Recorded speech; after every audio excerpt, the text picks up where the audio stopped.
शेतकरी नेते रविकांत तुपकर यांनी शेतकऱ्यांच्या मागणीसाठी पुन्हा एकदा आंदोलन सुरू केलं आहे। तसेच रविकांत तुपकर हे मुंबईत आंदोलन करणार असल्याने त्यांना रायगड पोलिसांनी रविकांत तुपकर आणि त्यांच्या सोबत असलेल्या शेतकऱ्यांना अडवले आणि रविकांत तुपकर हे आंदोलन करणार असल्याच्या भूमिकेवर ठाम आहेत। आम्ही काही दरोडेखोर नाही, चोर नाही, उचक्के नाही किंवा आम्ही अजमल कसाबच्या टोळीतले नाही, दौदच्या टोळीतले नाही। आम्ही शेतकरी आमचा हक्क मागायला आलेलो आहे। आमची भूमिका एकच आहे की सरकारने कर्जमाफीचं आश्वासन दिलं होतं ते सरकारने पूर्ण केलं पाहिजे। महाराष्ट्रातला शेतकरी सध्या प्रचंड अडचणीतून जातो आहे। शेतकऱ्यांना कर्जमाफी दिली पाहिजे।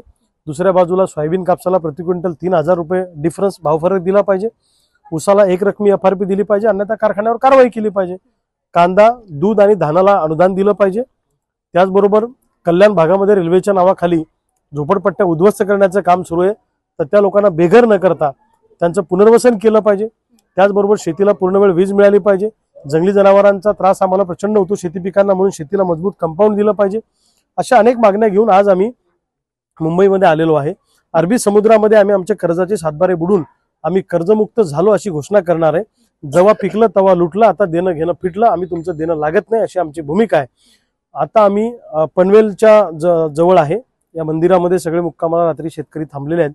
बुलढाणा पोलिसांनी काल कहर केला, मग आमच्या सगळ्या कार्यकर्त्यांना अटक केली। जवळपास 250 गाड्या बुलढाण्यामध्ये थांबवल्या, चालकांना अटक केली, मालकांना अटक केली। तरी सुद्धा भूमिगत मार्गाने गनिमी काव्याने इथं शेतकरी पोहोचलेले आहे आणि आता पोलीस म्हणतात की आम्ही तुम्हाला इथून जाऊ देणार नाही। आमची भूमिका ठाम आहे, आम्ही इथून जाणार। वेळ प्रसंगी आम्हाला गोळ्या घाला, रक्ताचे पाठ वातील जर आम्हाला अडवाडीचा प्रयत्न केला।